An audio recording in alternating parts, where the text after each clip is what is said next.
This Week in Startups is brought to you by Weebly. A good-looking website is great, but a website that turns into a successful online business, that's beautiful. Go to Weebly.com/twist to learn more and get 15% off your first purchase. Weebly, more than just a beautiful website. And LinkedIn. LinkedIn has marketing tools to help you target your customer with precision. To redeem your free $100 LinkedIn ad credit and launch your first campaign, go to linkedin.com/thisweekinstartups. Hey everybody, welcome to another episode of This Week in Startups. This is the show where we feature founders of startups, if you couldn't get it from the title. The show is twice a week. We've been doing it for almost a decade, and we're about over 800 episodes in. If you want to show your support for the show, there is only one thing you can do. Just tell your friends about it. So go ahead and tweet it or email them. Actually, there's two things you can do. You can write a review on iTunes. I know everybody's pandering from those iTunes reviews, but there's a reason. It works, and my mom reads every single one of them. So get your 5-star reviews in now. Mrs. Calacanis will appreciate it. One of the things we like to look at on this podcast is frontier technology. Frontier technology, loosely defined by me, is technology that if you went to a dinner party with 10 people, 9 out of 10 wouldn't be using it yet. In the case of our guest today, it would be 99 out of 100. Sorry, I'll correct that. 999 out of 1,000 would not be using his technology. But I predict that in another 10 years, 5 to 10 years, I'd say, and we'll see what he says, it might be that 8 out of 10 people may not have heard of it, but 2 or 3 are going to start using it, and that is home robotics. Home robotics and general robotics has been a category that we've dreamed of in science fiction for many years. And while we all see Boston Dynamics and other incredible robotics companies out there building robots that will chase us until our deaths and pursue us until the end of days, my guest today is working on the friendly robot. Now, we've seen the friendly robot before, from R2-D2 to little home robots that came out with the Commodore. And Ian Bernstein is our guest today. He is from the Misty Robotics company. Is the name of it Misty Robotics, the company? Yeah, Misty Robotics. Misty Robotics. Ian Bernstein, welcome to the program. Thank you. You heard my little preamble there. We've had this concept of a general robot that would walk around and do our dishes and vacuum. Yet all we've seen to date are single-use robots. The Roomba, 1 out of 25 common tasks in a home. The robot in your pool. Interestingly, those two are easy ones. But dishwashing robots and robots to greet your guests have not made it yet. But you're going to try to change that with Misty. That's right. So how crazy are you? This is really... It's a hard problem. It is a hard problem. Yep. But you actually, I kid, but you had a product which everybody is now familiar with that you went on quite a journey with. Yeah. So Tell us about the company before Misty Robots, before we get into Misty. So yeah, in 2010, started a company called Sphero. So it was more entertainment robots. Robots for fun. It was a happy accident that we got into education, which is doing very well right now. But yeah, we've shipped well over 3 million robots at Sphero out into the world, all over, like BB-8. Right. And this is the key part. You're going a little faster. We have to talk about this moment in time for Sphero. Yep. I saw Sphero when I first started angel investing, at some Techstars gig you had, because you went through Techstars, I believe. Yeah. You may have gone through twice. We did. Did you see us back in 2010? I think I saw you back in 2010, or I got like 17 emails from Techstars people like, yeah, to see this thing. And it was the Sphero, which I bought one, and it was pretty cool. And I think I saw it when I was down in Boulder at one point for a poker game with the Techstars folks and Brad Feld and everybody. But Sphero itself didn't take off massively. It was a modest success. Am I right? I mean, it's been a slow growth for sure. I mean, no, but the original one. Oh, Before yeah. BB-8, it was... Well, yeah, very slow. The first Sphero, I wouldn't say like really slow, but I mean, it was Sphero 1.0 did all right. It did okay. It was enough to get us tens of thousands more funding and build a version 2. Like tens of thousands of units, hundreds, low hundreds. It was in the hundreds of thousands. Okay, yeah, that's actually very successful for a indie hardware product. Yep. And the goal of that was to teach people how to program the robot or just to have fun with it? No, it was more just about fun. Yeah. And it was interesting, like when we started the company back in 2010, I mean, we were the first probably 3 companies in the entire world controlling physical things with a smartphone. And that was the original idea. Right. And then we thought about... People forgot that the iPhone was only a couple years old and the App Store was 2 years old maybe. Oh, yeah. And part of it was spending, tens of millions of dollars on marketing to educate people that you could even control things from a smartphone. Anything. And we were making a robot ball that was controlled from your phone, and there's different games, and a lot of what worked in the early days was video on YouTube and demoing. So partners like Brookstone, who would demo Sphero outside of their stores. In the airport, running people over. Exactly. So that worked really well. Take us to this magical moment, though, that you were able to get Lucas to say the next R2-D2, BB-8, in this unbelievably anticipated franchise coming back with Disney at the helm. How did that occur? Okay. When did you even get an inkling that this was a possibility? So with Sphero 2.0, we started to add personality and character to Sphero and turned it into not just the robot ball controlled from your smartphone, but Sphero. And you got to name your Sphero. And with Sphero 2.0, that came out in late 2013. And we saw it working. So when people started to create this connection with it, the engagement with the product went way up. And then in 2014... Just giving it a name. Yeah. Well, and there was a whole gamification around it. We created levels, so the more you used your Sphero, you could unlock different things. I remember this. And it was like their engagement when people went into this campaign mode was 6 times longer than just the normal. Just by adding gamification, right? And more about that, turning it into a character. And then we heard that Techstars, which we went through in 2010, was going to be doing a corporate partnership with Disney. Yes. And we thought, well, if this character and personality thing is really working, who are the best people in the world to learn more about that from than Disney and their properties, right? Pixar and Lucas. Marvel. Exactly. So we thought, well, maybe we should just do this program. And we were already, at the time, we were about 60 people at Sphero. There were 60 people. Wow. Yeah, and Sphero 2.0 was doing much better. The product was taking off, and it was actually a really hard decision whether to do that accelerator program or not. Right.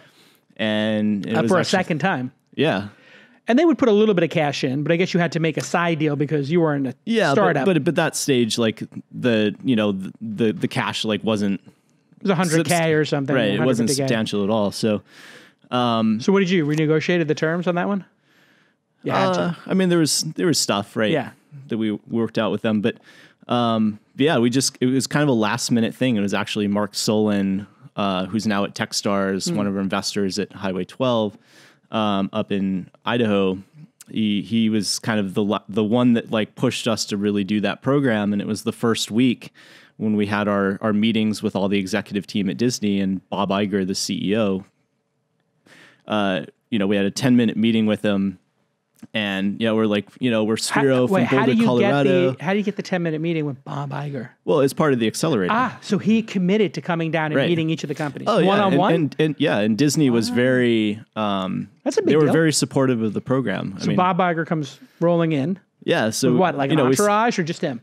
No, just him. Wow. And we're like, holy, this is crazy. Nobody gets a meeting with Bob Iger. So we're all prepared and we have our stuff and we're like Sphero from Boulder, Colorado. And this is our product. And he's like, I researched you guys. Oh, he's like, check this out. And he pulls out his phone and starts flipping through set photos from Star Wars Episode 7, a year and a half before the movie came out. Wow. And shows us this picture of BB-8 that they had been working on with their artists and J.J. Abrams. And he's like, we don't know if we could actually make a BB-8 for real, because they had all these puppeteered versions for filming. And it looked like BB-8. Yeah. Right. Not the Sphero. Right. And he's like, can you make this? Because this kind of looks like Sphero. Yeah. And we're like, maybe, I don't know. Yeah. So right after the meeting, we sketched it on my iPad. Like we'd seen the picture on his phone for like 10 seconds. And that night, because it was super secret, right? When all the other accelerator companies had left, we had actually moved like all of our 3D printers and our parts and everything out to LA. And I made one. We made a head and we put on some Star Wars music.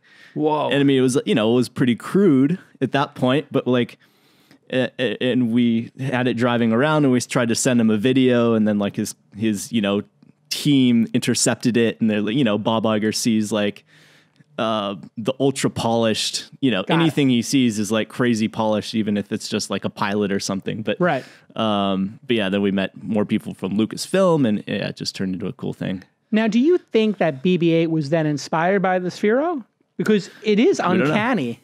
Yeah, I mean, we have no idea. I mean, we had been shipping Sphero for a couple of years. Yeah, I think it was. It had to have been, because I'm guessing what happened was the creative team saw it and was like, that would work. I mean, it was brilliant. Whoever, J.J. Abrams and these character artists, I mean, it was brilliant. It was such a good People don't realize character. how that process works. These character artists are just told, hey, here are characters, and come up with other characters. And then they just bring it back. It's kind of a riffing thing. Yep. So it could have just been one of the artists had a Sphero and just was like, hey, I wonder, Well, it was super random because 4 months before that, the GM of our factory in China had actually prototyped Sphero with a hat. Oh. And he sent us this video, and then we made it in Boulder, and we're like, we're just trying to think of different accessories you could do, right? We had the nubby cover and some other stuff. And we're like, okay, maybe Sphero with a hat. That's interesting, but I don't know. Goofy.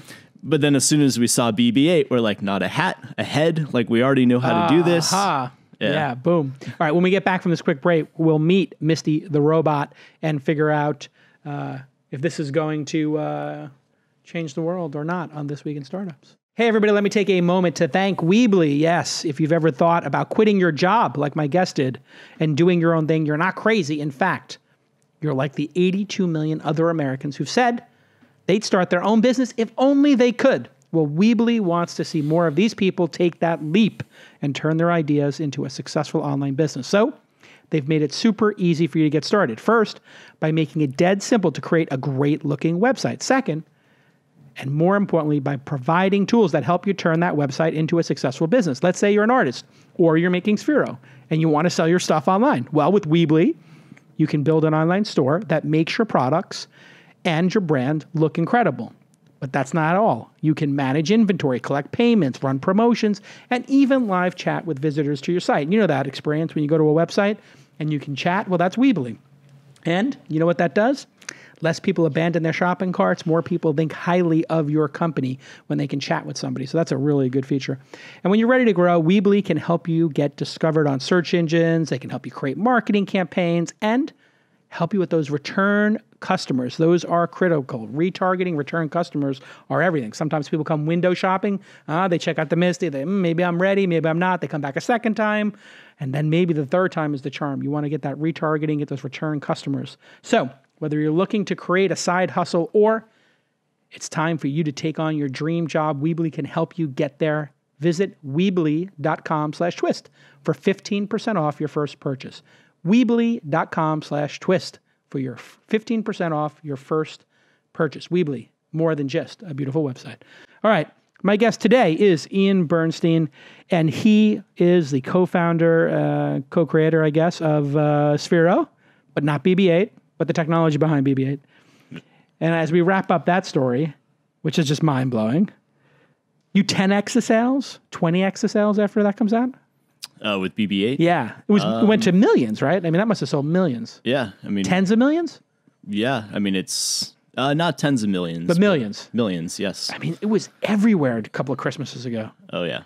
That must have been mind-blowing. It was such a great product. I mean, and there's videos on YouTube of people just going up to the store at Christmas, that first Christmas in 2015, just like shoveling them into their shopping carts. I received 3 of them. Awesome. None from the company, but people buy me gifts all the time. It's like very charming. Like, so at my poker game, people want to play in a poker game that doesn't exist. That could be mine, that my friend has. People want to play in the poker game. So smart people buy the host a gift sometimes when they show up, like a bottle of port or something. and 2 different people bought me the BB-8. They're like, oh, it's great to see. I thought your kid miite like this. Literally, I got 2 of them. It's hilarious. My daughter's 8, and then I have identical twins who are 2 years old. So cool.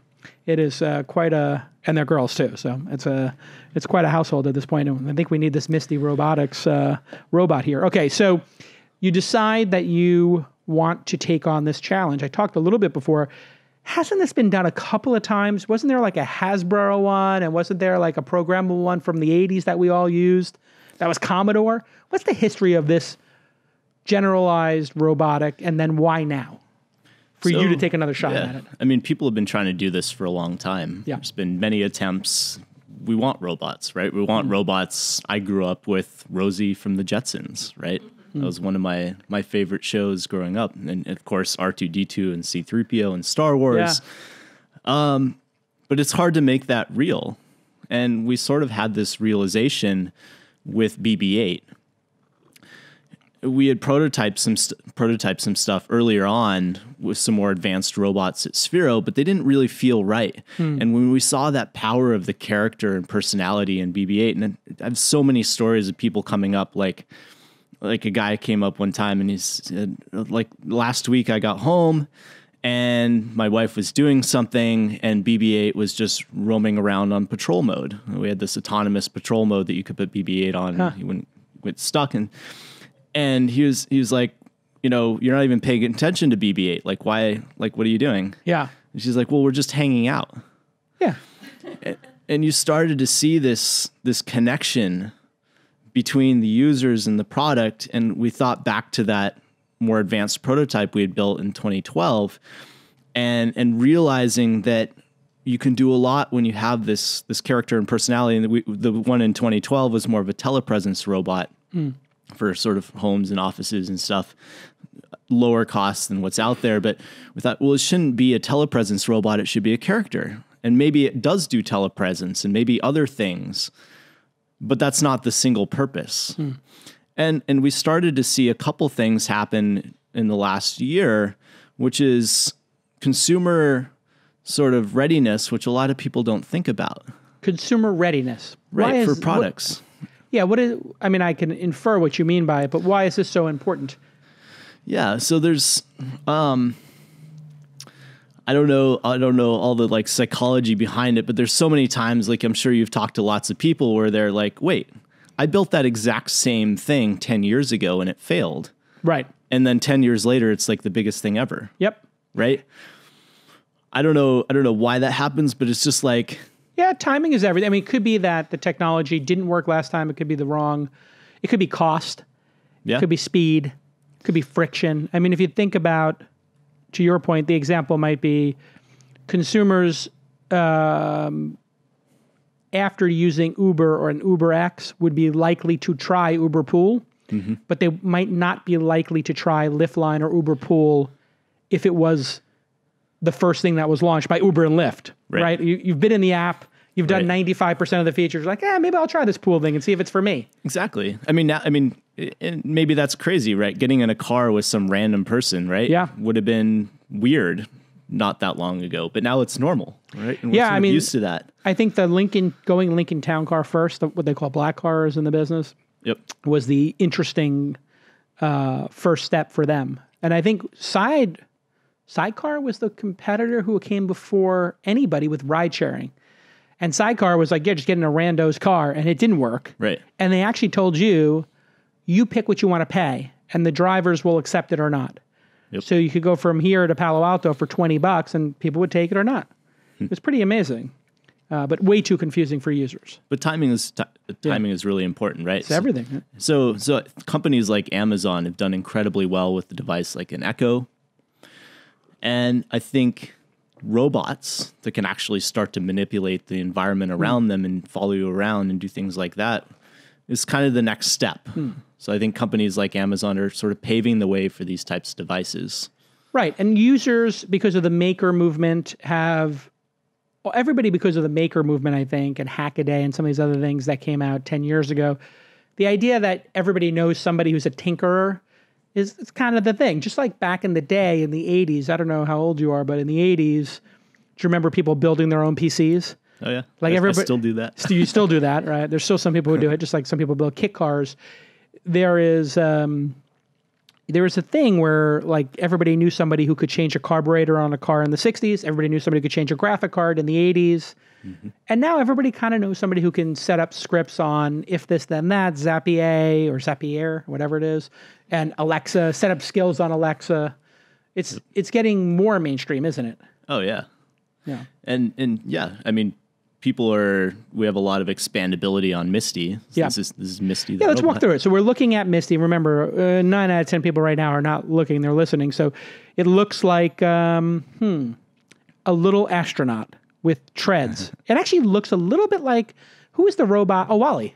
Yeah. It's got a little Wally to it. Also, was it Eve? Eve. It looks more like Eve, right? Eva. Eva. And it's about, what, 18 inches tall? Mm-hmm. And it's got blinking eyes. Yep. And it's got treads, I guess, or wheels under it. It's got some sort of camera and sensor array on its forehead or its visor. It's all white. It's got something on its chest with vents. I'm guessing it doesn't go fast enough to need those to cool down the engine. So what are the vents for? These are actually the speakers. So we wanted a really good sound system. Got it. And then there's a bass port underneath, so you get really good bass. Very important. Yep. So Misty can DJ. Yeah, What she are totally the eyes can. made out of? Because it's got a glass covering of what looks like an e-ink screen. Is that an e-ink screen or is that just some fixed? It's just a regular LCD, but LCD. it kind of gives it depth when you put that visor over it. It does, doesn't it? Yeah. So she feels more alive. It doesn't feel like just a screen face. And what's on the side? I see on the side there's some holes or rivets and stuff like that. Is that because the cap is replaceable or removable or something? Yeah, so I can kind of run down it if you want. Yeah, go ahead. Okay, so Misty is for developers at this point. Yep. And you program Misty in JavaScript because we want to bring robots to non-roboticists, people who don't know anything about hardware. And you don't have to, right? When you program for the iPhone, you don't have to know anything about hardware, right? You're just a software developer. So you pick the programming language that is, I think, in the top 2 or 3 in terms of people who know how to use it. Yep. So we're solving a lot of the hard problems in robotics. So mapping and navigation, there's a 3D depth sensor in her visor. So she can basically build a very high-resolution 3D map or 2D floor plan of your space. Voice interactions, so these little... So it can build that space map like that, what is that called, Tango or something from Google? Exactly. It's very similar to that. Yeah. Because as a developer, I mean, SLAM, it's called SLAM mapping. And these algorithms are very, very difficult to do. And it's so SLAM we're solving... mapping is mapping a real-world space. Right. What does it stand for, SLAM? Is that like an acronym, or is it just like... simultaneous localization and mapping. Okay, got it. Has nothing to do with slamming against the wall when it makes a mistake. Right. And as a developer, you don't have to know anything about that. Yeah. You just hit one button or send one API command, So and it's Misty will drive abstracted. around. Yeah. Exactly. So she'll drive around and generate this map, and then you can tap on the map to get coordinates, and you can use that within your skill that you're writing. So very quickly you can get this up and running in your house to roam around. Okay, keep going. So we also have voice interaction. So these little pinholes on the top are far-field microphones. So Far-field microphones. Similar to what you'd find in an Amazon Echo. There's capacitive touch. There's a high-resolution camera. Capacitive touch. What does that mean? If you're touching the head, it knows? Yeah. If you pat it? Some different sensors, yeah. So she can respond. High-resolution camera for computer vision. So we can do things like face recognition, so she knows who you are. Yep. Works good for security or greeting people. Yeah. Really good speaker system, locomotion. So has a bunch of sensors in the front and the back and down so she doesn't drive off your stairwell. Got it. Or, she won't run into objects. Now the arms are like short little stubby arms, like Eva almost. Are they functional in any way, or what's the purpose of those? Because they're not like a claw. Right. So mostly for expressing herself. Got it. So you could wave or something like that. But the whole platform of Misty is very modifiable, hackable from a hardware perspective too. So you're listening on the radio, you can't see it, but I actually have a gripper arm here. Yeah. So you can make her into like a A Terminator. She's got like a gripper there. Right. So one screw, the arm pops off. We release all the CAD models for a lot of the different pieces of Misty, so you can create your own hardware accessories too. So yes, she's not very functional out of the box as far as grabbing stuff, but we release all the plans so that you can, if you have access to a 3D printer, or you go to your local makerspace. And so you want to encourage people to make accessories, or do you want to have like an approved accessories program? How do you look at that as a business? Do you want to just let 1,000 flowers bloom and let people go crazy, or do you want to control it like Apple does? So if you look at that spectrum, I mean, we are very consciously more on the side of allowing people to be open and creative around it. Yeah. So if on one side, you can do whatever the hell you want. The other side is Apple, where everything's very sandboxed. At this stage, because we're going after developers, we want to be more on that side of let's let people do whatever they want, and we'll lock it down later. All right. When we get back from this quick break, I want you to tell us how much this cost, and what do you think the first couple of use cases will be, and when it's going to be available when we get back on This Week in Startups. And let me just take a moment to tell you about LinkedIn. We use LinkedIn all the time to try to find great candidates, and it is working. We have quite a team here. And when you advertise on LinkedIn, which is the world's largest professional network, because we're all on there updating our profiles, including me. I keep my profile updated. I feel like I have to, because so many people see it because it's ranked so highly in search engines, and everybody reads it first before they meet with me. So I want to make sure it's tight. And these profiles have built this huge network that's very up to date. What that means is they have high quality leads there, and they can get you website traffic and higher brand awareness if you advertise on LinkedIn. You'll say, wait a second, you can advertise on LinkedIn? Yes, it's a new thing. And the first step is picking the right audience. Every day, 500 million professionals engage with content on LinkedIn. LinkedIn, is it right? 500 million a day. Wow. And your future customers are among them. So if you're trying to reach them, you're going to want to check out LinkedIn's advertising network. LinkedIn has marketing tools to help you target your customers with precision, right down to their job titles, company name, and industry. So this is really important. You could say, hey, I want to get all the people who are into robotics, and I want to show them the Misty and give them a discount code. Huh? That's not a bad idea, is it? Yeah. Or you could say, hey, I want to give developers, I want to find people who can make accessories. And I want to just target them about the accessory program and coming to our accessory camp that we're going to host this summer at Misty Robots. I don't know if they're doing that, but that would be a good idea. And how do you find those people quick and easy?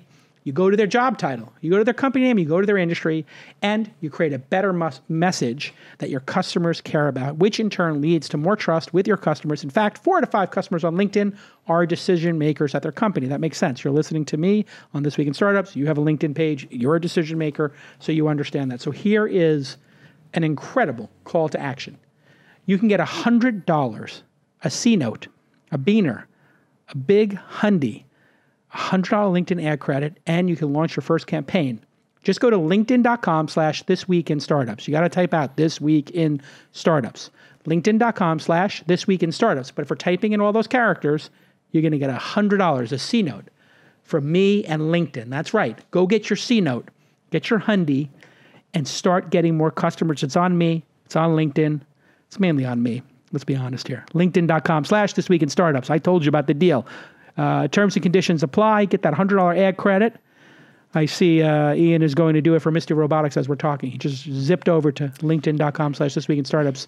Took my suggestion. Well, I was just thinking, I've been using LinkedIn more lately. I know. You know what it is? I think it's the feed. Yeah. The feed is getting good. Yeah. So I've been updating and sharing clips on there. It's much, much better than Facebook. Well, and hiring too. I mean, we're trying to find some really hard to find people right now. LinkedIn jobs really is magic. Product person. Yeah, you need product people and robotics and Boulder. Yeah.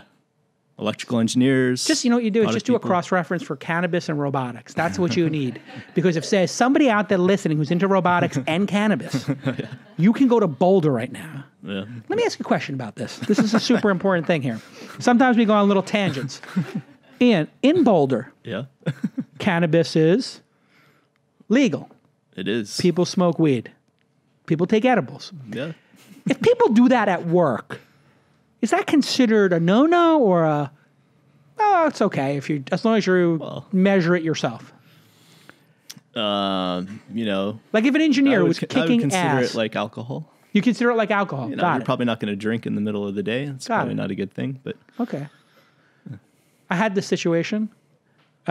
when I was in Los Angeles, somebody who worked for me had like a little bit of anxiety sometimes, you know, like, and he went to the doctor or something, came to me and said, you know, I figured out my issue. Here, do you want some of my medicine? And he had a handful of Jolly Ranchers.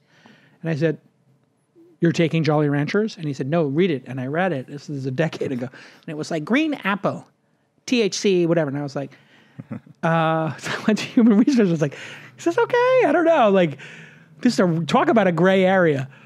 It's medicine. It was prescribed by a doctor. So who am I to say? I was like, well, let's get to the heart of this. What's the performance? Like, it's just, he's off the charts. I was like, Jolly Ranchers for everybody. Let's go. If a Jolly Rancher makes you submit more code. I'm actually reading a book right now called Stealing Fire. Oh, yes. Yeah. It's about getting in the flow. Yes, I know it.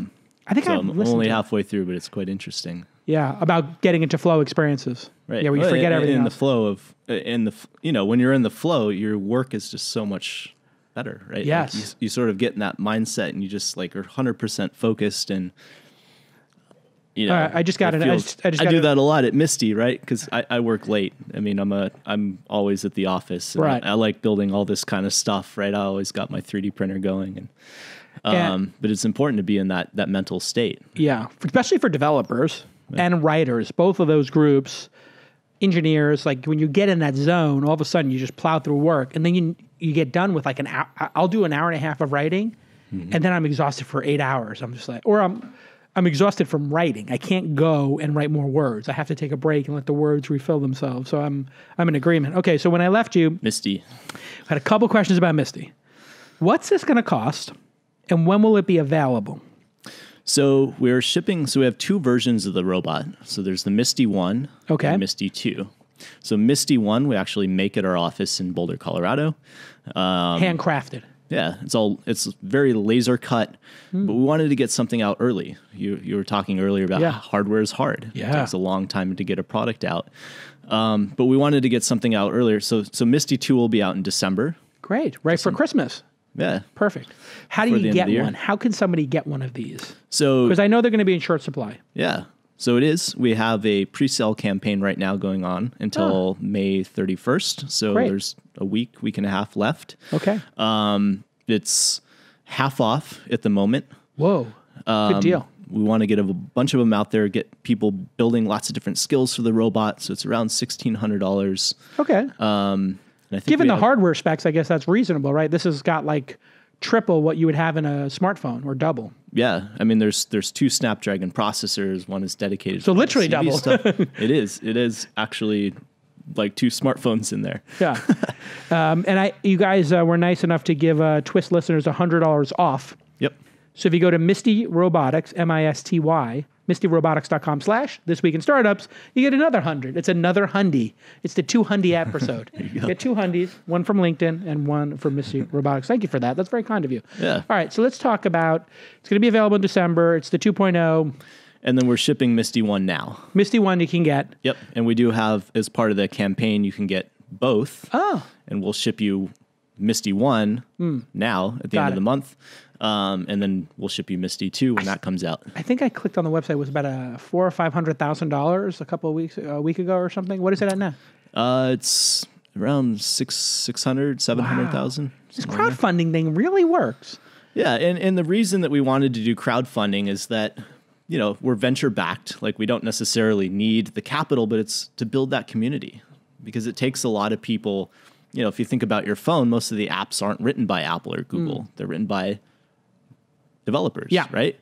Creating hundreds of thousands, probably millions of different apps. So we need to do that same thing for robotics. So that was one of the reasons that we did crowdfunding, is to build that community of people. And even if you're not going to buy the robot, I hope you do, but if you don't, community.mistyrobotics.com, come and hang out and talk about robots and technology. And when we look at, to my question earlier, or to my little preamble, it's been tried a couple of times. It hasn't become a functional kind of part of people's lives, with the exception of verticalized robotics. Do you have a thesis with Misty if it will move from education, let's call it tinkering, to functionality? And what are what's the low-hanging fruit on a functionality basis? People I know who have Roombas are really into their Roomba. Yeah, I mean, I have one. Yeah. It's a great product. So we talked a little bit earlier about the consumer readiness, and the other side is the technology. In order to do useful stuff in the home, the robot has to be capable in some of that technology, like the mapping system with our depth sensor, the voice interaction. We're just starting to see those technologies now get to a point where they're at a cost that people can afford and that we can put in these robots. So it's kind of that key point of technology is at a place where it needs to be, and consumer readiness is a place. I'll tell you something. It just snapped for me for a second. So I'm looking down and I see you have an Amazon Dot, Echo Dot. I don't know why Amazon has to have this Echo, Alexa, Dot. It's so confusing, their branding. It's like Alexa and Echo. I don't get it. But anyway, it's a Dot, is this little one. So does Misty have Alexa built in, or do you have to add a Dot to her? And what's your thoughts on having an OK Google or a Hey Alexa kind of interface for her? So we're making the robot really accessible, so developers can really put whatever they want on there. So you could put Cortana or Google Assistant or Alexa in the robot. We're still bringing up some of the systems, like we aren't shipping till December, so there's a lot of development. So I wanted to see what it was like to actually voice interact with Misty. So I did build this little Echo Dot backpack. So you just slap it on the back? Yeah, so the backpack just pops off. It's magnetic, and then there's serial and USB ports on the back. Got it. So whatever you can think of, you can put in the backpack. Exactly. And we have one backpack that's we call it the Arduino backpack. So if you're familiar with Arduinos, these are like $50 computers you can... like $20. You're down to 20, yeah. It's just $20. It's a computer on a circuit board with everything. In fact, I think like the Ethernet port and the USB port are bigger than the computer. Right. Now, if I'm correct, I could be wrong. Exactly. The bus is bigger than the computer. It's crazy. And they have all these, what they call shields. There's a huge community of hundreds of thousands, What's a shield on an Arduino? So the shield plugs into the top of it, and it sort of expands the capability. So if you want to drive motors or an LCD screen, or So we have one. This is a touch screen right here. Very nice. Yep. So you can make your existing Arduino project or all of the example code that's online now make it robot enabled.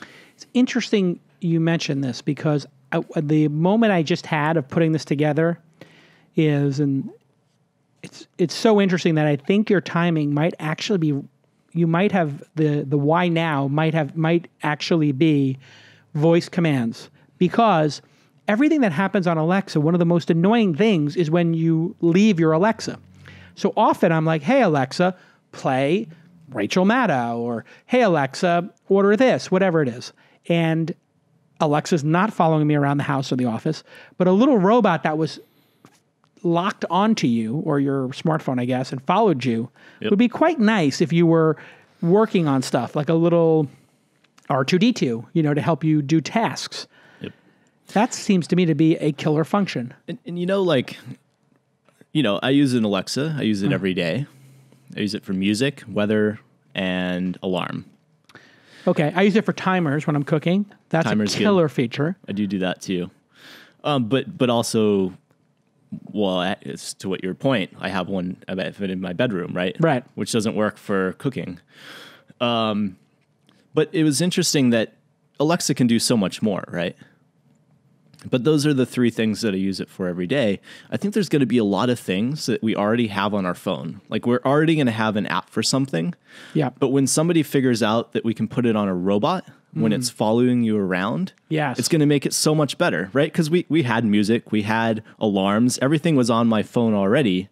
But it's such a better experience when it went to the Echo. We're going to find things, simple things like that are just so much better when they're on a robot. Yeah. It's interesting. I just saw on an Instagram ad for a piece of luggage, and I thought this was a Saturday Night Live skit.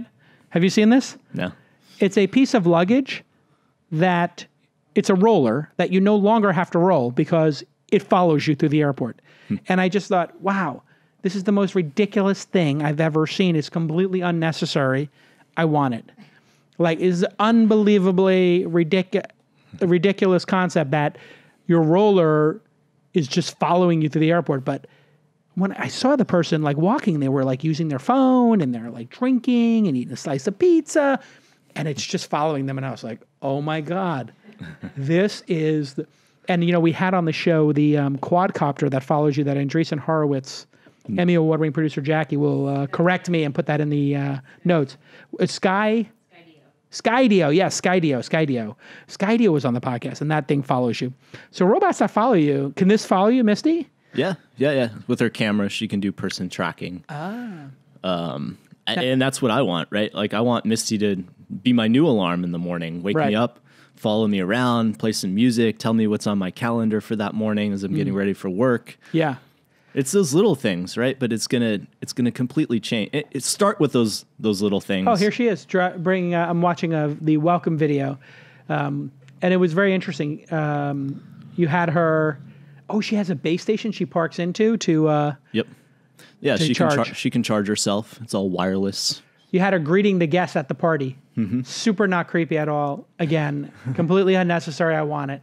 Like did you actually do that? You programmed her to like go to the door and look up at people and be like, "Hey, Ian. Hey, Jason. Hey, Jackie. Come on in." Yep. She just can I get you a drink? Uses text to speech. Wow. I think the drink. It's interesting because the other thing that happened the other day was I got pitched on somebody saw the Cafe X robots. And they said, hey, you're into robots. Here is a one that replaces waiters, and it brings your food to the table on like a rolling little HAL kind of robot. Have you seen that one? I'm sure I have. And so that's another startup. And then there's the Nightscope, which launched at our event a couple of years ago. Yep. That's going around doing security. Now, you've made a friendly one, but this could be a patrol robot. Oh, it totally could. Yeah, I mean, it could be security, elder care. Like, we have a lot of really passionate people about their aging parents, and they don't want to send them into a home, right? So they want to build a skill for Misty to, like, maybe if it hears a loud noise, it can go check and ask if they're okay. I like that. You can use computer vision to see if somebody's, if they fell down, and ask if they're okay. If they don't respond, then it can call you immediately on your phone. Interesting. So there is a lot of practical applications for Misty, and then lots of fun stuff too. I want one of these. How long will it be before I have one of these that has treads on it that can ride in the dirt, gravel, whatever, and I just want to let it loose in my backyard and just have it follow, patrol the perimeter. Yeah. And then charge itself, and then patrol the perimeter, charge itself, and make videos, and just have like a perimeter security robot for home. Can it do it today or just on the inside of the house? Misty is more designed for inside. Yeah.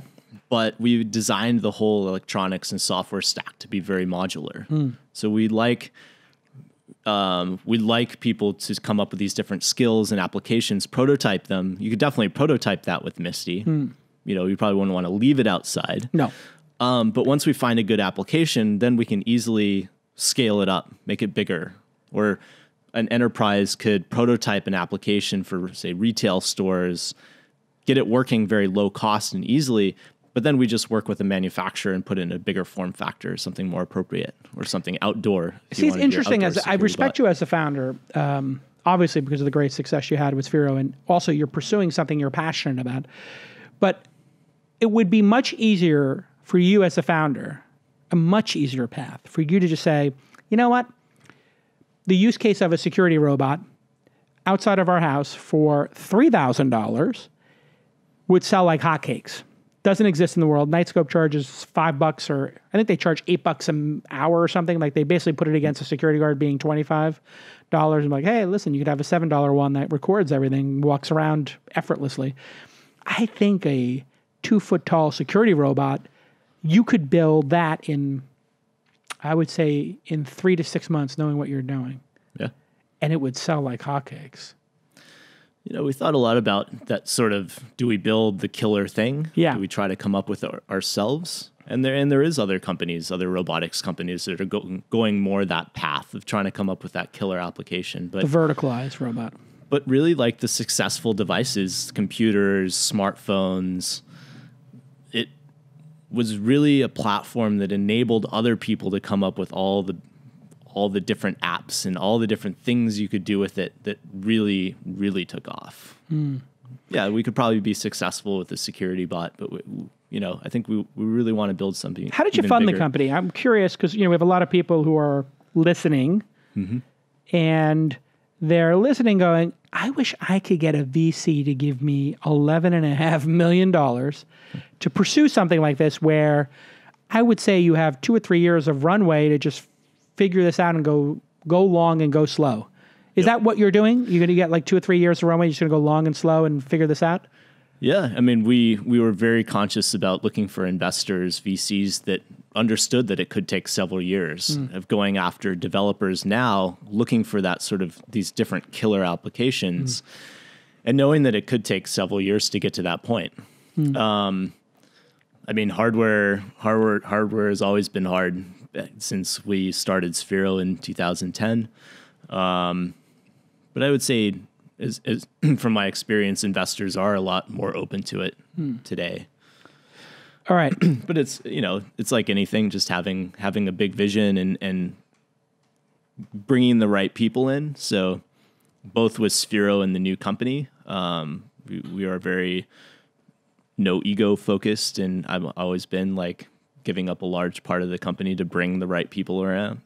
So people that are a lot you don't need to own 70% as the solo founder. Right. You like to spread the wealth a little bit, get people motivated. Yeah, You've seen and this bring work the right before. people in. What's Sphero's status? Did they go public or get bought? What happened? Still around. So selling lots of great robots. Education is taking off, like well over 10,000 schools worldwide now with Spark. What did it spin out? What did you spin out as opposed to starting a new company? Was there some asset that you needed, or? It was mostly around focus. So, as a startup, you need to be, like you were saying, you need to be really 100% focused. The broader you are, the harder it is, right? And Sphero, we did a lot of work to build that brand around education, around entertaining, really great products. But a robot for the home, something at a higher price point, was a little bit different.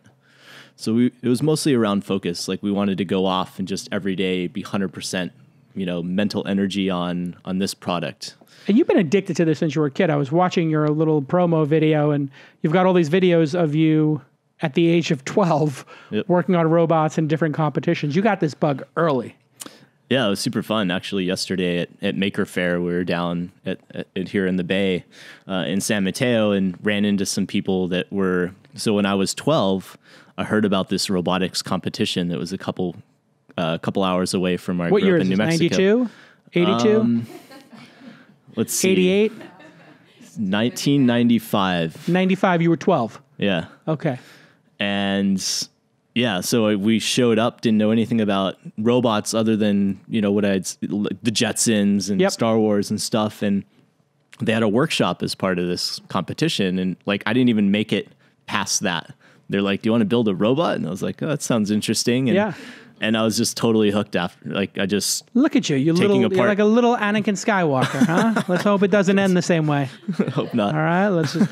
No, it's. I thought that was one of the cleverest things in the Star Wars series. Spoiler alert! When they were like, "No, Anakin is making C-3PO. He's the father of C-3PO. That's why Darth Vader knows who the C-3PO is, but C-3PO does not know who he is." All right, now we're going to play a game. I'm going to tell you the profession. Okay. You're going to tell me when a robot does it better than a human. Okay, in years. So you ready to play the game? You understand? Okay. So if I was going to say DJing, we would agree that DJing, Alexa is a better DJ now, right? That's already occurred.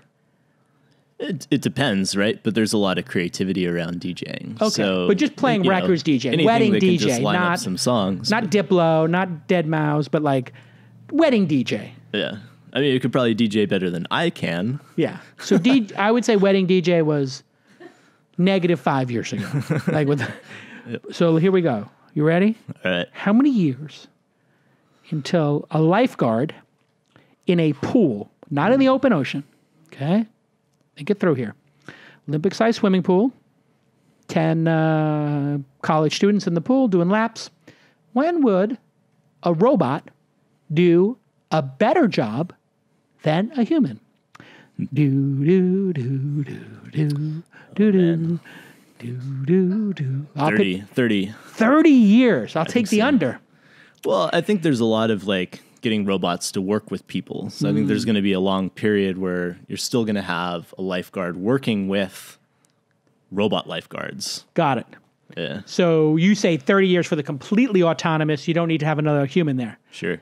But yeah, this is one I've been thinking about a lot, which is if there was a robotic platform at the bottom of a pool, you get where I'm going with this? Like, let's call it a stretcher. If there was like a double-sized stretcher at the bottom of a pool with propellers on it, and the edges were like a spatula, I know this is sounding fantastical. That sounds terrible. But if it lived at the bottom of the pool and somebody drowned in their pool, it could literally slide under them and raise them above the water like Jesus. Yeah. Like just woof. Like Yoda raising an X-Wing. You know, I don't know if we're going to have like we will have specialized robots like that. Okay. But if you think about the future, like, as you know, with Uber, the car and your house are the two major purchases of the family, right? And education and weddings. Yeah. Those are the four those are the four big ones. That's also true. Yeah. But we're not going to have, like, nobody's going to buy vehicles in the future other than for recreation, right? Yeah, it's like horses, right? Everybody had horses at one point. Buy me a pony. And now it's fun, right? Yeah. It's like something you go to do. Now it's a joke. It's recreational. like, yeah, I'm going to buy you a horse. Where would we keep it? In the kitchen? Yeah, right. And a lot of families don't have horses, obviously, but we're not going to have vehicles in the future, right? They're all going to be autonomous. It's going to show up. People are going to have that as their major purchase, but it's going to be a robot. And it's going to be a robot that can do many different things, and it's going to follow you around, and it's going to cook and clean. I think it's going to be more, so maybe your buddy robot maybe is the one that sort of gets you out of the pool if you're, in trouble, or like, helps you in those different scenarios. But it's going to be sort of these general purpose robots, not necessarily just a pool robot. Right. So the Misty 12.0. The Misty actually would be like the Misty X. It's like the Misty 22. Yeah, the Misty 22 will just simply walk into the pool and grab you by your ankle and just drag you out and be like, are you okay? All right, here we go. Next one. All right. Here we go. Picture a deli, your favorite deli, New York, bodega maybe even, and you want to get that egg and cheese sandwich. You know the one I'm talking about, with the extra butter. You put it on that nice seeded roll with the poppy seeds on it, sliced and toasted nice like you like it. How long before a short order cook can make your basic bacon and egg sandwich at a New York bodega, like the really good one with the extra butter? I mean, they're kind of already doing that. I would say it's almost now. I mean, there's just last time I was walking in San Francisco, there was a barista robot making coffee. Well, yeah, you're talking about the Cafe X machine, which I'm an investor in, but yes. Right. And but I mean, it's a lot more difficult to make an egg sandwich. Come on. Crack the egg, whisk it. But they're like, I mean, they're washing dishes now. They're flipping burgers. Like, I mean, it's a little bit novel at this point, but I think it's quite soon in the next few years. You give it 5. Yeah. All right. I'm going to take the over on that one. Taking the over on the short order cook. Only because I feel like to get like a sandwich right is just a little bit hard. Because I've been reviewing all these robotic startups to invest in them because I got the bug after Cafe X. I like totally have this bug. And that's why when I saw your thing, I never take pictures, but Brad told me about it. I was like, oh my God, I love what you're doing because I got the robotic bug and the dishwashing one, it kind of automates a third of the process. I think Zoom Pizza automates maybe 40, 50%. And the burger one, Momentum Burgers, I don't think that's out yet. And when I had them at Launch Festival 6 years ago, 7 years ago, it was really rough. So I think that one's a couple years out. I think it's going to be like, maybe that one's 60% of the process. Right. What I like about coffee and Cafe X is that was 100%. So that's why I'm trying to like... get to 100% automated. They're working on those problems, though. Yeah, today, they are. Right? I think, yeah. The question is, when do you get to... my belief about robots is if it's not 100%, it's zero. That's kind of my belief of like, as an investment thesis, you have to be able to do it when it's 100%. It's true. Is it? I mean, otherwise it's, well, that's not to like badmouth them, but like Coin, right? Super cool product. Great idea. Oh, the Coin wallet, yeah. But it didn't work 100% of the time, so I had to carry my cards around anyways. Yeah, right? for people who don't know, Coin actually launched a launch festival too, and they had the largest Kickstarter, I think, to date, or they were behind Pebble maybe, the watch, which got sold. And Coin was a credit card that was smart, had a computer in it, and you could program all your cards into one. So if you had 20 different rewards cards, it would have all of them. And it worked barely sometimes. Yeah, it would, if it doesn't work 100% of the time, it doesn't work. Right. And most things are like that, right? Most services we use, if it doesn't work, we're going to go do something else or use a, different service or do it a different way. Yeah. Okay, here's my last one. All right. Let's see how you do with this one. Dog walker that will walk the dog. That's a good one. Around the block.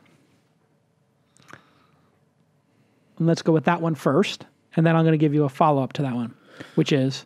We answer the first one, then I'll give you the follow-up. Okay, dog walker simply walks the dog around the park, lets itself back into the first-floor apartment door. Doesn't have to go upstairs or anything. Just walks the dog around the block. Let's say we could be 15. 15. Yeah. Okay, walk the dog around the block, pick up the poo-poo. That's a tougher one. Yeah, a little bit tough. That's probably closer to the 30 again. Yeah, see? Interesting. 30. So it's... my friend the other day was like, I really need this robot to walk my dog. Oh, is that there? Yeah. Yeah. See, I think actually you're not far off from if you had a house, like in Boulder, we've got a house, right? People don't live in apartments in Boulder, do they? Both. Yeah. Both, yeah. But I mean, if you're in the suburbs, the idea that the robot could let the dog out, put out food and water, take a video of it, follow it around, and throw a ball around with it, that's kind of... Somebody could do that with Misty now. Yeah. Within a constrained environment, right? I mean, a lot of it's because there's different steps. Which is what our houses are. And elevators and, But our houses are contained. I mean, Misty could know where the door is. You could easily get Misty to work with a Kivo lock or something. Yeah, that's true. It opens the door automatically. You probably have to have some kind of hydraulics to open the door or push it, but let's leave that out for a second because there are automatic doors that will do that, and some crazy hacker would do that. And then the dog should go out on its own. It videotapes the dog. Yeah. And like my wife, I always have to report back. Did it do number 1 or number 2? Because my wife needs to know this information so that we can make sure we check the box. You can actually have a video of the number 1 or number 2 occurring so you know that it's not going to happen in the house. And going and feeding or maybe it just tells you. Maybe it just tells you. It doesn't give you the video evidence. I don't know if you want that. And then getting the dog food, putting in a bowl. There are already single-use or vertical robots for feeding dogs on timers. Yep. And koi ponds and all this kind of stuff. So it's not going to be that hard. No. And you could, build a little custom arm, maybe. A little, that's going to be very interesting. Treat dispensing backpack. What's the state of arm technology? Because we all see prosthetics now that are getting pretty darn impressive. And then obviously Cafe X has I think when it started it was a Kyocera. I don't know what they're using now, maybe Samsung. But those robotic arms, I'm amazed. They went from being $50,000 to $30,000 when I made the investment. I think they're now like $6,000 or $7,000. Yep. And these are high-duty arms. And they're getting so much better, right? And the software is getting better. A lot of it right now, I mean, there's other company here, Carbon Robotics, doing low-cost arms. But a lot of it is sort of taking these imprecise systems, lower-cost motors, lower-cost mechanics, that's maybe not completely mechanically stable, but making it stable with software. Right. Because if you think about our bodies, like our arms and our fingers are very imprecise, right?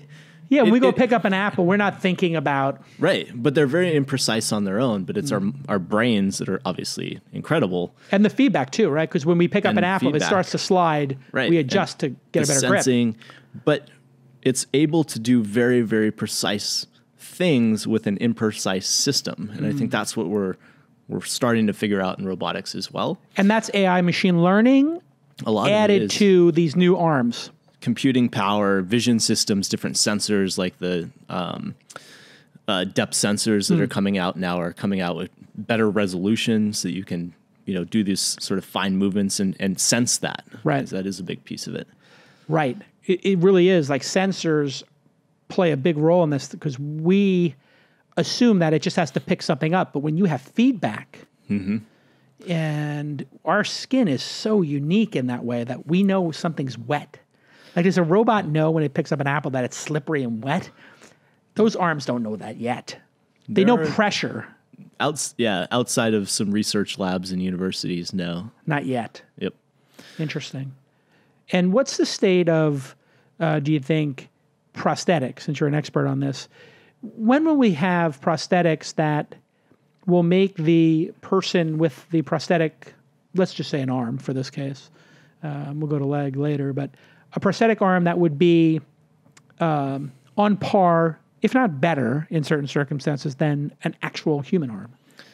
I would say they're already doing some pretty incredible stuff. We were out at a Wall Street Journal event a couple weeks ago, and there was another company, Is that the one in Control Laguna? Labs. Down in Laguna or San Diego or something? I forget where they're based, but so they have this sensor. No, I was saying the event.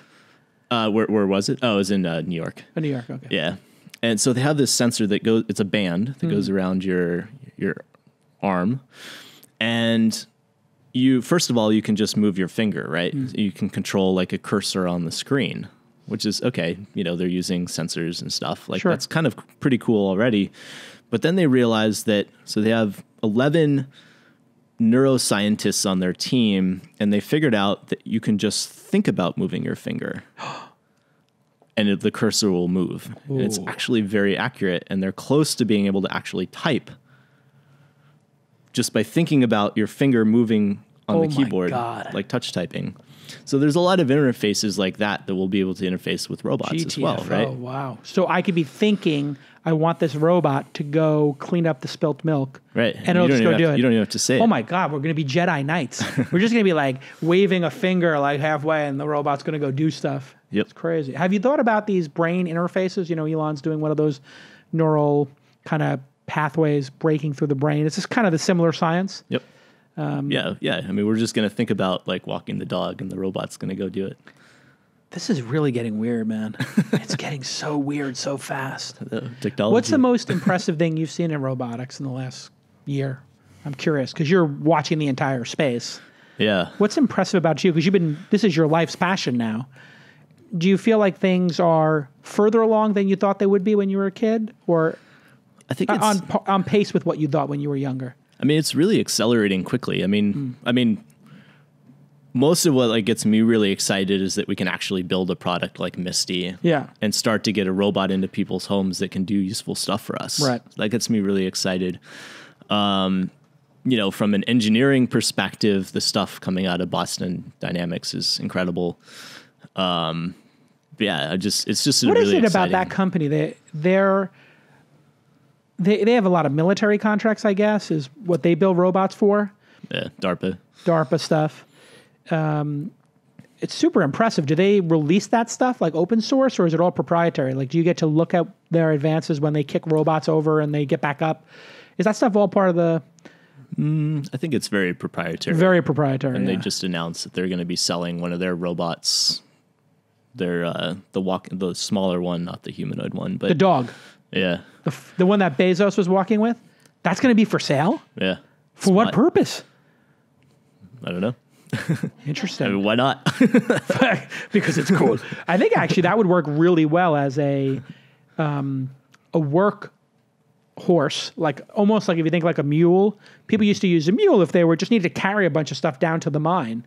If you were building a cabin in the woods where you're going up Everest, like you're on some adventure and you just need to carry stuff, right? It would just be a great thing to have for carrying stuff. Yeah. Like a mule. It's a mule replacement. It's good. It's bringing robotics to more mainstream. Yeah. More people are talking about robots now, which is definitely good for us. And what about Misty, schools? How do you look at schools with Misty? I think it's going to be really important. So I sort of have this story of when we started working on this project a couple of years ago, and we were thinking about what was could we do a killer application, or could we, be more towards developers? And then we realized that computer industry smartphones all started with developers. I thought back to when I was a kid. When I was 5, my dad bought an Apple IIe. Yeah. And I grew up in the middle of nowhere in New Mexico. We were quite poor financially. And I was like, wait, that Apple was like... You spent $1,000 on an Apple computer for you. I think it was the biggest purchase our family ever made when I was growing up. And so I called him. I was like, why did you buy an Apple, like a computer? Yeah. And he said, well, I bought it for you.